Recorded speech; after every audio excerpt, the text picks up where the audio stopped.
500 বছর আগে আচার্য স্বামী প্রণবানন্দজি মহারাজ বলেছিলেন, মানুষ জপ করে কাঠের মালায়, রুদ্রাক্ষের মালায়, তুলসীর মালায়। আমি আজীবন জপ করেছি জাতি গঠন, জাতি গঠন, জাতি গঠনের মালায়। আমি হিন্দু নামে ডাক দিতে চাই। আজকে সেই আচার্য স্বামী প্রণবানন্দজি মহারাজ শ্যামাপ্রসাদ মুখার্জিকে বাঙালি হিন্দুর দায়িত্ব দিয়েছিলেন, অভিভাবক রূপে তুলেছিলেন। যে শ্যামাপ্রসাদ মুখার্জির জন্য আজকে আমরা পশ্চিমবঙ্গে বাঙালি হিন্দু রূপে পরিচয় দিচ্ছি। যে শ্যামাপ্রসাদ মুখার্জি এক বিধান, এক নিশান, এক প্রধানের বার্তা নিয়ে কাশ্মীরে গিয়েছিলেন, যে শ্যামাপ্রসাদ মুখার্জি আজকে তার পশ্চিমবঙ্গে তাকে আমরা সাম্প্রদায়িক রূপে আখ্যায়িত করেছি। সাম্প্রদায়িক কাকে বলে? একটা সম্প্রদায়কে সংগঠিত করে অপর সম্প্রদায়কে বিরুদ্ধে লেলিয়ে দেওয়াকে বলা হয় সাম্প্রদায়িক বন্ধু।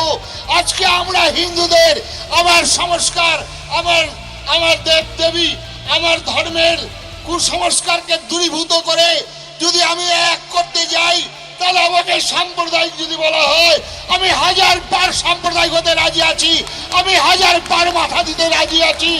আজকে সেই জন্য ওই চিন্ময় কৃষ্ণদাস মহাপ্রভুকে, যিনি বাংলার বুকে বাঙালিদের আজকে বাংলাদেশে সমস্ত জাত পাত ভুলে গিয়ে সমস্ত সাধু সন্ন্যাসী মঠ মন্দিরকে একত্রিত করে কমন প্ল্যাটফর্মে এনেছেন, তার উদ্দেশ্যে প্রণাম।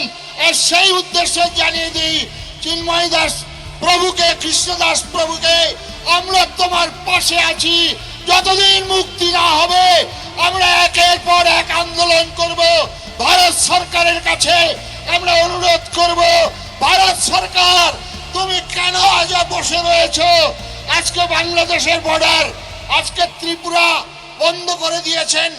আজকে আমাদের পশ্চিমবঙ্গে আমরা যদি আলু আর পেঁয়াজ বন্ধ করে দিই, তাহলে বাঙালি বাংলাদেশের কি দুরবস্থা হবে?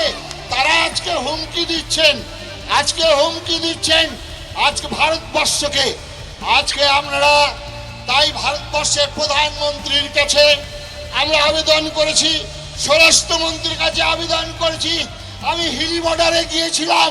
দুর্ভাগ্য যে যারা বাংলাদেশটাকে স্বাধীনতার জন্য আন্দোলন করে প্রাণ দান করলেন, তারা আজকে এক মুঠা, আজকে একটু জল দাও, একটু খাবার দাও, কাতর আর্তনাদ, বর্ডারকে সিল করে দেওয়া হয়েছে, আমাদের আসতে দেওয়া হচ্ছে না কেন?